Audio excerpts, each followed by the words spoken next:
It's only a kick, a jump, a block. It's only a serve. It's only a tackle, a run. It's only for the fans. After all, it's only pressure. You got this. Adidas.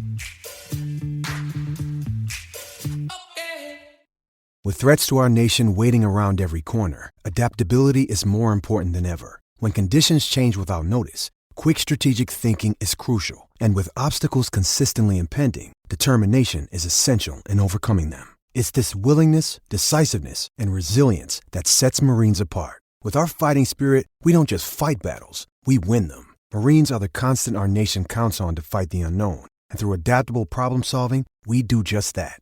Learn more at Marines.com. Welcome to the College Football Playoff Show Q&A, where Doug Maurice and Shehan Jeyarajah answer questions about the playoff and its contenders from subscribers. Thanks you guys for joining us, Doug and Shehan, again on the press conference episode. Football started. I don't know, Shehan, you spent a lot of time watching Nebraska, Illinois, or UCLA, Hawaii, or some of the other games last weekend. You're allowed to say no, because I didn't watch much. I mean, why would I watch Nebraska, Illinois when I can watch two better teams and watch UTEP, New Mexico State? There you go. Do you see any playoff contenders out there that we need to get in the mix this week? For the FBS playoffs, I don't know about that. I mean, I'm sure there was some team that could be an absolute monster at the FCS level, but man, I knew that things were not going well at Nebraska, but Scott Frost coming out and saying, "Wow, we didn't realize that Illinois was going to line up a certain way." That's something. That's a thing that happened. They got Bielema, man. Bielema's back, baby. I will say I know that UCLA has been a little bit of a Pac-12 sleeper for some people. And sure. Chip Kelly's Chip Kelly, and it's just taken a long time. But that is something now, so they took care of Hawaii. How impressive is that? I don't know. But they are a team that's not impossible, I would say, Shehan, for UCLA to maybe work its way up into our rankings at some point this year if they get a little hot in the South there.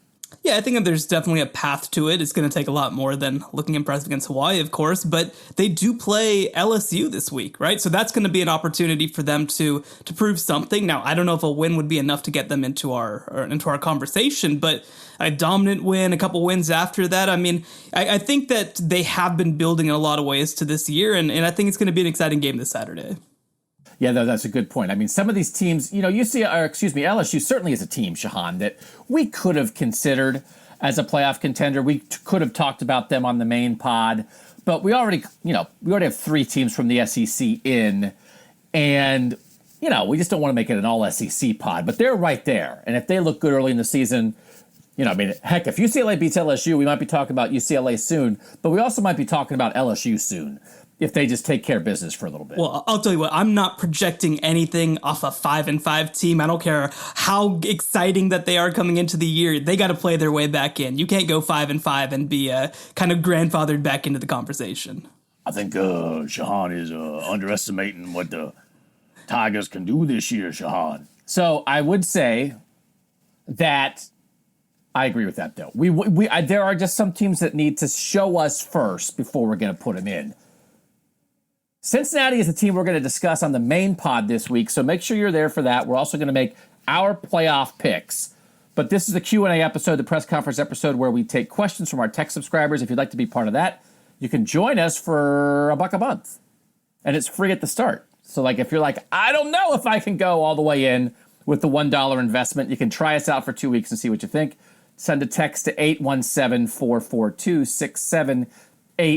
But we do have some questions already, and we'll get those started. Shehan, a good one for you that I think is the kind of thing that you end up talking about in the preseason. We'd like to talk about, hey, who might make the playoff? And there's always who maybe are you out over your skis on a little bit? This is from our guy Joseph in Atlanta. There's usually a top 10 team that falls flat on its face and finishes something like 7-5 or worse. Forget the AP poll. Let's talk about the real rankings of your current list of playoff discussion teams. Which one or more than one might be susceptible to this sort of collapse and why. So, Shehan, there's 9 teams at the moment that we have in the mix. Who's maybe most susceptible to falling short of that? Yeah, I won't go as far as saying 7-5 by any means, but I do think that there is a chance that things just do not work at Notre Dame. We're very high on Marcus Freeman coming in. I think he's going to be a tremendous defensive coordinator. There's some talk by Brian Kelly that maybe he's the next head coach of Notre Dame, which would be pretty exciting.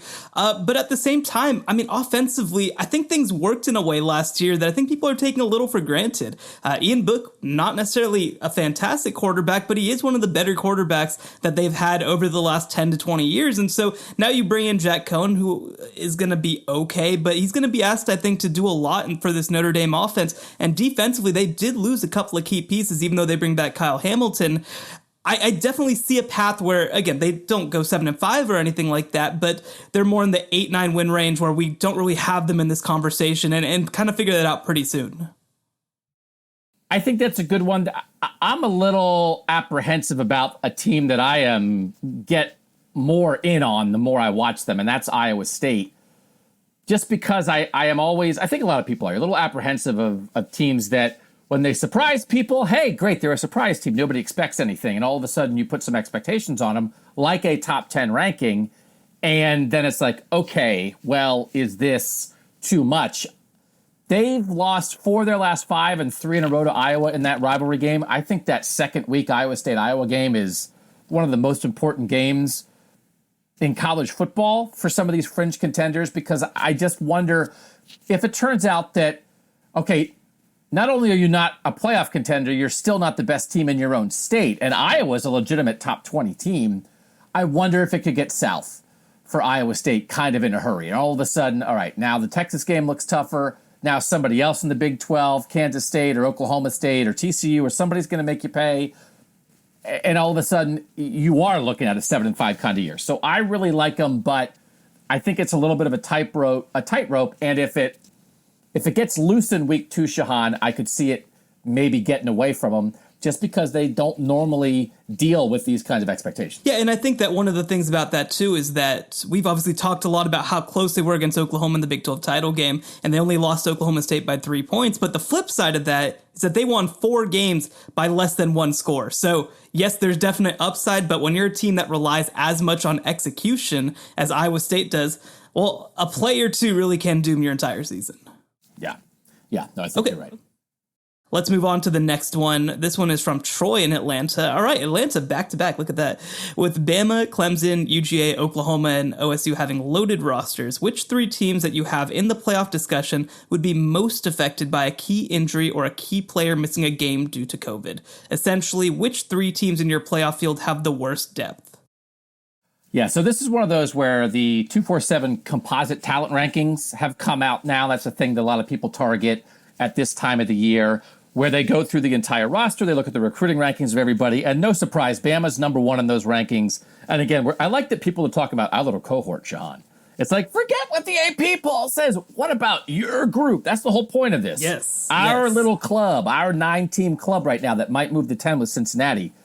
Alabama's 1 in that talent ranking, Georgia 2, Ohio State 3, Clemson 4, Oklahoma 6, Texas A&M 7, Oregon 8, Notre Dame 12, Iowa State 55th. I mean, it's amazing. It's amazing. Yeah. So on that standpoint, but I'm not going to say Iowa State because they're already exceeding expectations. They're all doing more. It's like, okay, what? 1 injury is going to kill a team that's already 55th in a talent index and is in the top 10 of the preseason poll. A lot of this, Shehan, and I'm not going to pretend I'm an expert on the 2 deep on every team that we're talking about here. I know Alabama came out with its preseason 2 deep chart on Monday. I think 11 true freshmen somewhere in that 2 deep, which is really interesting to think about. I can't help but go towards quarterback with this a little bit, Shehan, just because that's when you talk about COVID, it's like, where did we really see it last year? Well, we saw Trevor Lawrence miss 2 games with COVID, and hey, look, here's a 5-star freshman who's ready to step in and take over there. Because we have so many young starting quarterbacks, that I think the best way for a big-time team to work is you've got your dude, and then like 2 classes below that, you have the next dude. And when your young dude is the backup to your star, it's like, well, our backup quarterback is going to be our starting quarterback one day. But those young guys are starting at Alabama and Clemson and Ohio State. So especially at Bama and Clemson, I don't know quite as much about the pipeline. I wonder what would happen at the quarterback position at either of those teams. Right now, if Oklahoma, if they had to go to Caleb Williams, I guess, right, Shehan? I mean, that's early, but the dude's a monster talent, right? It's Caleb Williams. Yeah, I mean, he's everything, and he's going to be everything when it's his turn at Oklahoma. Paul Tyson at Alabama, Clemson, I'm just a little more unsure, and I can't help but go quarterback there. Am I trying to cover up from the fact that I'm not an expert on the 2 deep on these 9 teams? Yeah, I'm trying to cover that up. Please, if this audience is judging me on my 2 deep knowledge across the board, maybe I should just stop talking and let Shehan talk. But I do think Shehan, Texas A&M had a quarterback battle. Ohio State had a quarterback battle. Oregon had a quarterback battle. Notre Dame had a quarterback battle. Sometimes when you have a battle, it means your number 2 guy's a little more ready. I wonder what would happen if Clemson and Bama hit a spot like Clemson did last year at quarterback because of COVID. Yeah, well, I remember when you pitched me this podcast, one of the things that you said was, it's not like we're going to have to know like the back of left guard for Alabama. And look at this, you not knowing the back of left guard is screwing us right now. But but what I'll say, I think you're on the right path. The thing that I'll say, though, is North Carolina, they have so much talent in their last 2 recruiting classes. And before that, it's a little more suspect. So you're kind of mixing the talent with the experience. And I think that they're more dependent on one player than probably any other team on this entire board with Sam Howell. So I think that if something were to go wrong at North Carolina, that's really where I think you start to run into issues, because you have guys back there, but I don't think that you have mountains and mountains of proven depth. And so North Carolina would probably be my answer. Obviously, I think Iowa State's an obvious one for that if they lost some of their key players, especially on defense, it's going to be difficult. But I look at North Carolina as really being a team that, like, man, if they lose that one guy, I think the margin for error is just so small. I also would just like to make clear that North Carolina is technically not one of our playoff cohort teams because you booted him out last week, You're Shehan. right. You're right. It's been a long week, okay? It's been a long week. But they're at the fringe of the discussion, right? And I think that is a valid consideration. We're actually going to take a quick break, and we're going to come back and talk briefly about why it's been a long week for Shehan Jeyarajah. We'll do it next on the College Football Playoff Show.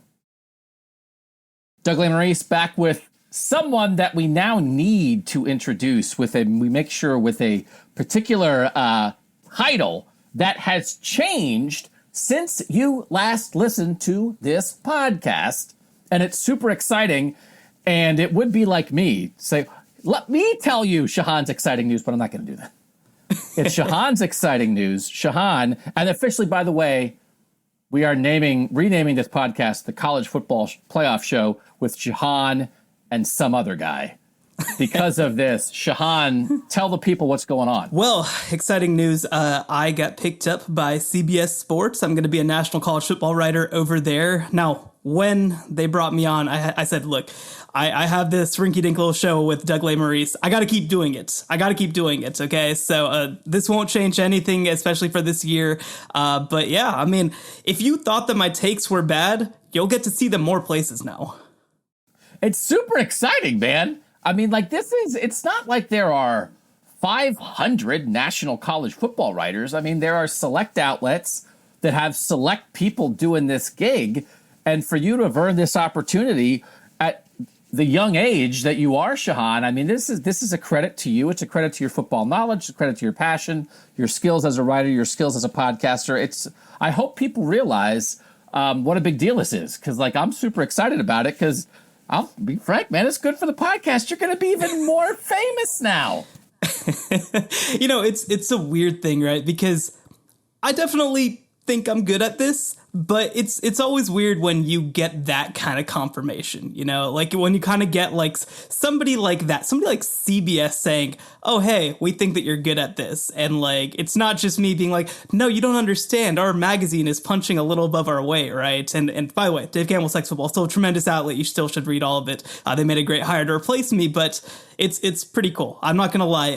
The thing that that my wife said is that like this job is parent proof, because, when you work for Dave Campbell's Texas Football, it is a magazine that means a lot to people in the state of Texas. A lot of people know it very well. It's considered the Bible of Texas football. But when you say that you work for CBS Sports, everyone's parents know exactly what you're talking about. So from that perspective, it's a nice little deal. Do you know Jim Nantz now? Is that how this works? I don't know. I don't think so. I'll check our company directory. Maybe it's in there. Maybe we'll be able to get Tony Romo on the phone. I don't know how this works. I'm brand new. This was my first day on Monday, so we'll definitely see if I can try and make somebody's life a living hell with that company directory. Yeah, see if Tony Romo wants to come on the college football playoff show. If you could swing that, I don't know. I don't think so, but maybe I'll say, hey, it's the college football FCS playoff show, and we can talk about some Eastern Illinois. There we go. Well, congratulations, Shehan. Well earned, and we're excited that you're sticking with us on the college football playoff show. So, all right, let's get back to the questions from our loyal tech subscribers. Again, if you will be part of it, 817-442-6789. It's our guy Billy talking again about some COVID stuff. Because listen, this stuff is still popping, and I think all of us hoped and kept our fingers crossed that maybe we'd be more past this by now than we are. But obviously, it continues to be an issue in our society, and so it continues to be an issue in college football.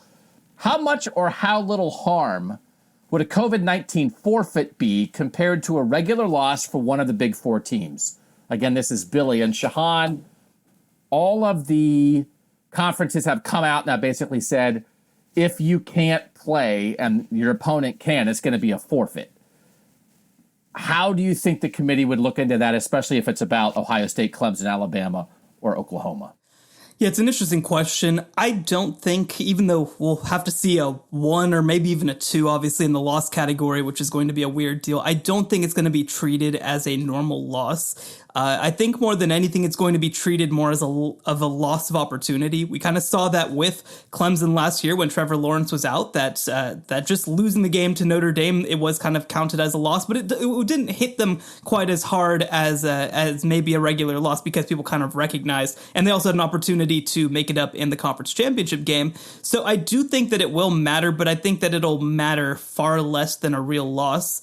I hope that we don't have to answer this question, right? I hope that this doesn't become a possibility. Yeah.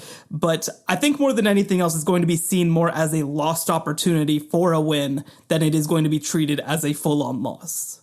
And I think we've seen this, Shehan, with the committee over the last 7 years when there's been an injury, right? A key injury to a guy, and it's like, well, the team lost, but they really weren't themselves. And you could hear the way different committee chair people, when they talked about that, they built the excuse, and maybe excuse is the wrong word, but they built the reason behind a loss into their discussion of the loss. They never have just treated a loss as a loss as a loss. So I think they would still want to put in the teams they think are the 4 best teams, and I do not think they would be deterred from, well, if you didn't have this forfeit, we'd put you in, but now we can't put you in. I think they'd put you in anyway. Now, I think the way you phrased it is an excellent way to phrase it.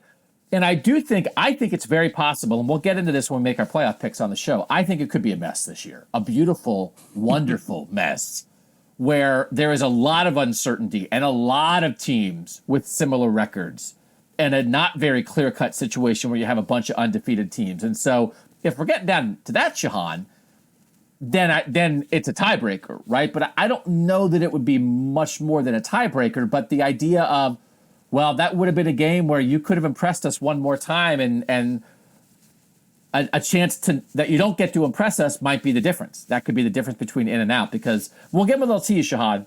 Do you agree for the Wednesday show? Do you agree it could be a great, big, beautiful mess of a playoff grouping this year? It's going to be interesting just because I do think that there are some of those teams at the top who aren't returning a whole lot of production, right? Where there maybe is a little more uncertainty with Alabama and Clemson, especially than in previous years. So I do think that this could be a year where we have some uncertainty. I don't know if I'm going to pick it, right? I don't know if I'm going to project it, because part of the issue is that you can't project something like that.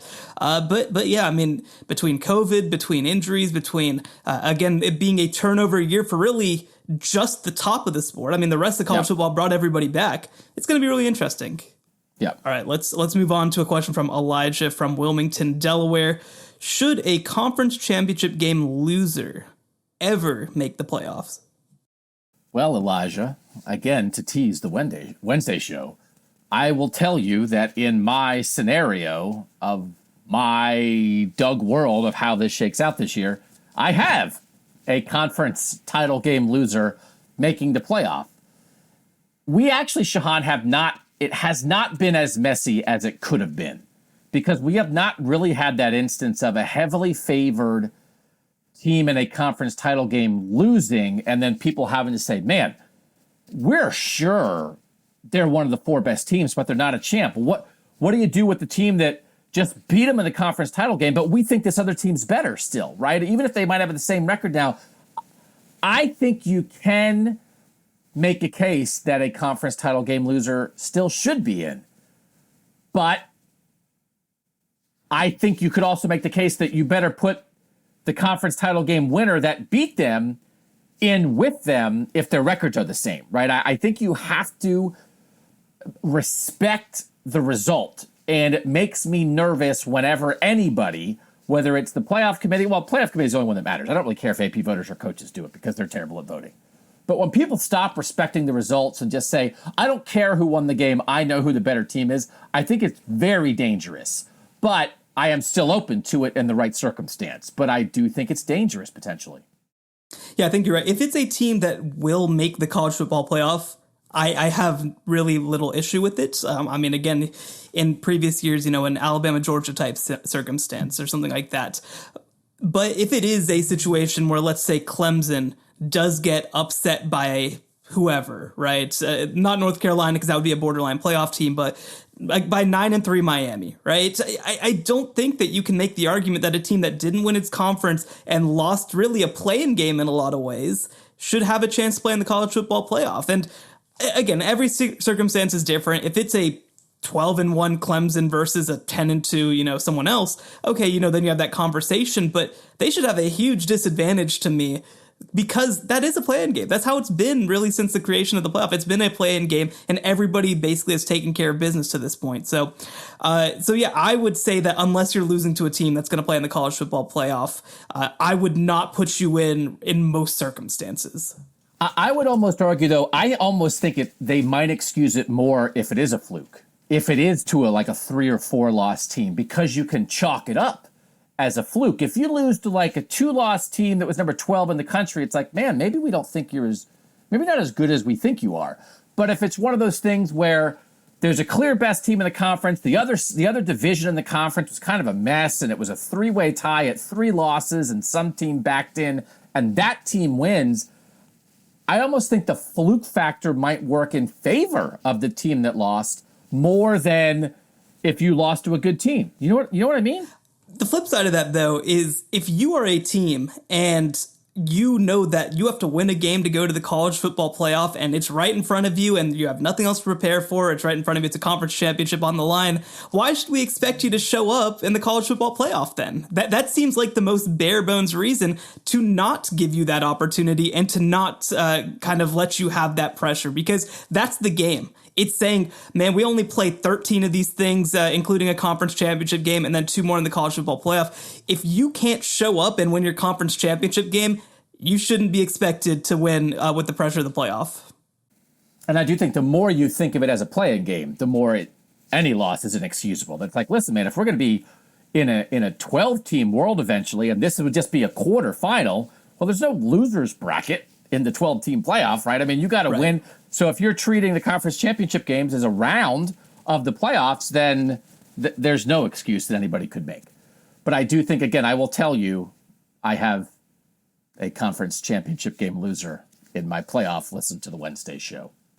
We're going to come back and get specific a little bit. This was a thing that Shehan has written about, that people have been talking about. We want to make sure we get this in before the season starts. What should the Big 12 do now that the other conferences, the Pac-12 officially said it, the Big 10 and the ACC have basically said it, they're not expanding right now. What should the remaining 8 teams in the Big 12 do now that Oklahoma and Texas are planning to leave? We'll do that next on the College Football Playoff Show.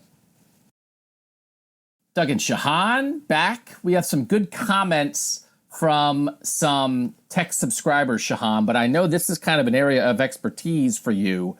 There seem to be kind of different schools of thought here that are all kind of in the same range, which is generally, I think, what you wrote, which is be aggressive, Big 12, like whatever form it takes, be aggressive. Is that a fair characterization, Shehan? And where are you on this? Yeah, from the beginning I said be aggressive. Sitting here now, I'm still saying be aggressive. There's no reason to try and not be aggressive in expansion. One, as the Big 12, you still have autonomy rights, autonomy power, so you still have a lot to offer any team in the group of five. And the biggest thing, and just taking a step back from all of this, right? Because a lot of people are going to say, well, without Texas and Oklahoma, you are not competitive with some of those other top leagues. And that's true. But the thing that I'll say is that I don't think it changes things for those 8 Big 12 teams that much if you are aggressive. If you had, let's say, UCF, BYU, Houston, Memphis, Cincinnati, some group of those teams, right? Because you likely will not make the playoff. We saw that in 2014. Baylor went through the conference 11-1. TCU went through the conference 11-1. They still were not likely to make the playoff. They were treated almost more like a group of 5 team, even though they made it through that conference with a Big 12 championship. And the other thing too is that we have this expanded playoff coming down the pipe, right? We've got a 12-team playoff where at least 6 conferences are going to, at this time, be guaranteed a spot in the college football playoff. And if you take the top of the American Athletic Conference, you're still consistently every single year a college football playoff team. And if you aren't, like, you still will get potentially a Sugar Bowl berth, or if you do become a quote-unquote group of 5 conference, you're still getting a berth to the New Year's Six. So I don't understand the thought of sitting back here. I know everybody's looking for solid ground, I guess you'd say. You know, the Pac-12 said they're not going to expand, of course. I don't expect that the Big Ten or ACC will either. So why not be aggressive? Why not try and really cut the legs out from under the American, make sure that you are still cemented as the 5th best conference? And at this point, it's like, why not just try to create the best football product that you can? And who cares if somebody's like, well, this Big 12 is not as good as the SEC. We know the old Big 12 wasn't as good as the SEC either. Okay, you know, that's not that huge of a deal. And so I think that you just try to create the best football conference that you can and create the best collection of teams that you feel like can compete potentially for that 4th playoff spot, or obviously long term be one of those top 6 conferences. I do think it's tough when the argument against anything is like, well, it won't be as good as the SEC. It's like, well, then let's just all go home. Yeah. How the Big Ten should stop. Argument? Right. That would be like, like, Doug, just stop podcasting. You're not Paul Feinbaum. And it's like, well, then fine, I'll just leave. It's like, we're just trying to be the best we can be. Just like with the Alliance, be the best you can be. I do think that there is room, Shehan, for the Big 12 to do that. And there's a world where if you're Kansas State or TCU or Baylor or Oklahoma State, you might increase your chances of making the playoff through all this, right? Because Oklahoma's out of the way. And if you get to a 12-team playoff eventually, and again, everybody's kind of slow playing that now, I think they'll still get there. But if you're a champ, you're a champ, and I think it actually can increase your opportunities maybe in a backwards way. Let's run through a couple texter ideas here, Shehan, and then I would like to kind of maybe nail you down here at the end on what you actually think will happen with what you know about, especially the Texas schools in the Big 12, but how the rest of those Big 12 teams operate, what you actually think they will actually do. Our guy Chris says, do a Big 12 American merger. I think that would benefit both. Or maybe you just form a new league out of those two. If not the merger, then Boise State, BYU seem like the best they can get. But if that's the case, aren't they just the American with a bigger name? Which I think goes back to your point of like, okay, that's fine. Why wouldn't that be enough? Jacob says the Big 12 teams, their only option at this point are to break up and join a Group of 5 conference or rebuild by poaching some strong Group of 5 schools. BYU and Boise are good starts, but they should try to add others like Houston and SMU to get back to 12. Cincinnati, Memphis, and UCF could be possible targets as well, as you already mentioned, Shehan. Let's see. Trey, take the top of the Big 12 and the American and make a new conference with BYU as well. I think we're kind of sort of zeroing in on the same kind of stuff here. Daniel says, I think they should add Houston and maybe Cincinnati. They should shoot to get to at least 12 at this point. And then we had one more from Mason. The Big 12 will need 12 teams to help offset the loss and will become more like the Pac-12 in their irrelevancy. Well, again, that's like the Pac-12 hasn't made the playoff for a few years, but, still good football, still good, still in the mix a lot of the times. What is the difference, Shehan, between the Big 12 adding a couple teams from the American, or maybe pulling in somebody like Boise State and BYU, and something that's more like a merger with the American? What is the big difference between those two schools of thought? Well, I do think that a merger makes less sense than just adding teams because, one, I think that you have just a little bit more control over which teams you add, right? Because you don't really, gosh, I hope that there's nobody listening from one of these schools. You don't want to add Tulsa. You don't want to add East Carolina. What's the point of that, right? You don't want to add Temple. They're not investing at the level of a conference that should send a team to the college football playoff, right? Well, UCF is. Houston is. Cincinnati is. Like, you have schools and programs that are investing at that level. So that gives you a lot more ability to just kind of add. And the other thing, too, is that you do keep some of the implicit name brand value of the Big 12. I know that, again, if we're comparing it to the Big 10 and the SEC, it's not good. Yeah, cool. Okay, that doesn't really bother me, right? Like, this conference has never been up with those top two, but I think that there still are a lot of quality teams left in this conference, and there's been several teams that have been right on the precipice of being in the college football playoff on a couple of occasions. And so I actually think that the comparison to the Pac-12 is actually pretty apt. And I'll tell you what,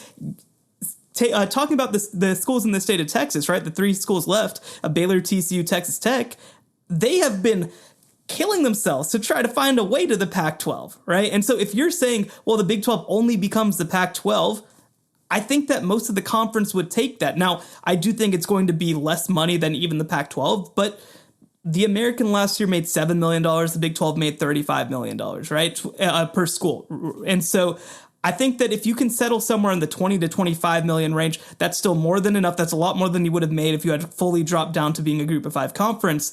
And I think that also that still gives you a great opportunity to not every year put a team in the playoff, right? It is more similar to the Pac-12, but to have competitive years every single year to where, okay, maybe you get a team in this year. And once you have the expansion, I think you're in a great position from that point on. And the other side of this too is that, Fox and ESPN have really been the big two buyers, with ESPN really taking, a big role in this. Well, why not? Let's plug, right? Why not CBS take a chance on something like that? Why not NBC take a chance on something like that? I think that you just put yourself in a really interesting position if you just try to create the best conference that you can with the teams that you have left, and let it work itself out from there. I'm not trying to say anything negative about you, Shehan, but this feels like a guy who's just trying to get a sideline reporter gig for CBS. It's like, I know I've been here a day, but you guys want to bid on the reshaped Big 12? I know them really well. Shehan Jeyarajah. You should be my friend over here. We'll throw it back to you, Jim. Down to Shehan on the sideline. Yeah, I'm sure that Jim Nantz is going to be broadcasting a lot of TCU football. I'm sure it's going to be great. So in the end, if you were a conference commissioner, Shehan, and again, with the way your career's taken off, give you 10 years, what would your official thing be? Is 12 right? Would you want to try to go to 16? I think to have a conference with like a great Texas flavor, and then, a lot of other stuff. There feels like a lot of opportunity here. Let's get specific. You're the commish. You're in control. What do you do?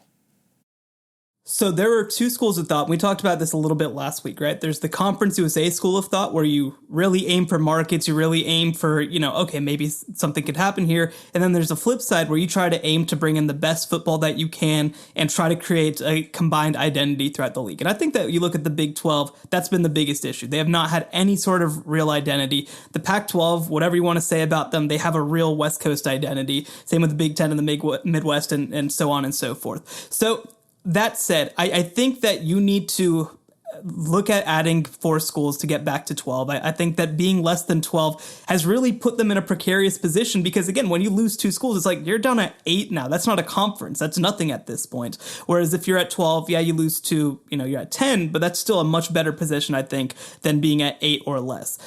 So with that said, I think Cincinnati is a total no-brainer. They add a whole lot on the football side. They add a lot on the basketball side. They add a lot with some of their other sports as well. They're a good institution. situation as well. They're in a great state in Ohio, of course, not a pander.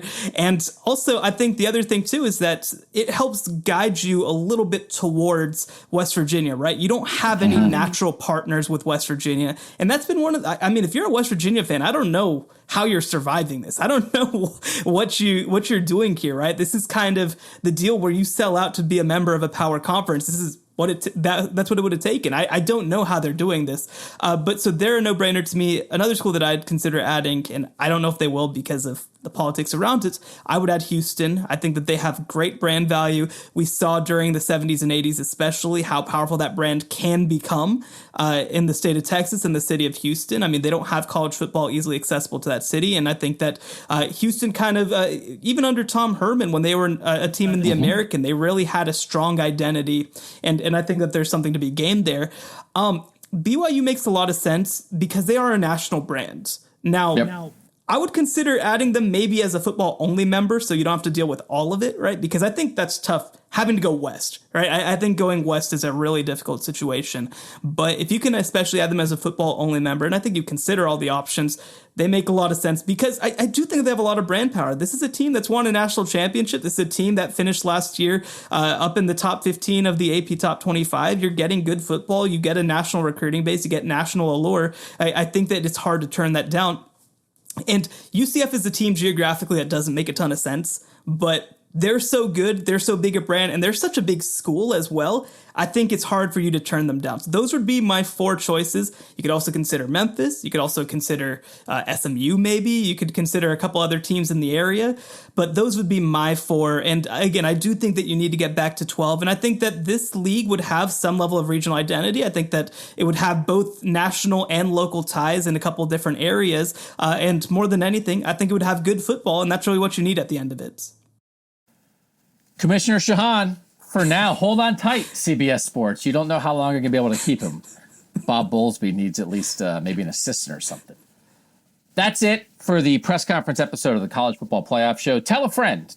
If you're listening and you've gotten this far, we could use your help in spreading the word a little bit. We're hoping that the word gets spread as college football gets started up. Some great games coming this weekend. And just to clear everything up, we're going to start kicking teams out as we add teams now that games are starting. So Clemson, Georgia, big deal, obviously. Wisconsin, Penn State's a big one. Miami, Alabama, Indiana, Iowa. There's a lot of great games out there. But make sure you catch the Wednesday episode. We're going to make our playoff picks. And I am super eager to hear what Shehan has to say about that. 817-442-6789 for anybody who wants to join the text. But for now, thanks so much for making the press conference episode of the College Football Playoff Show part of your week. For Shehan Jeyarajah of CBS Sports, I'm Doug Lesmerises, and that is the College Football Playoff Show.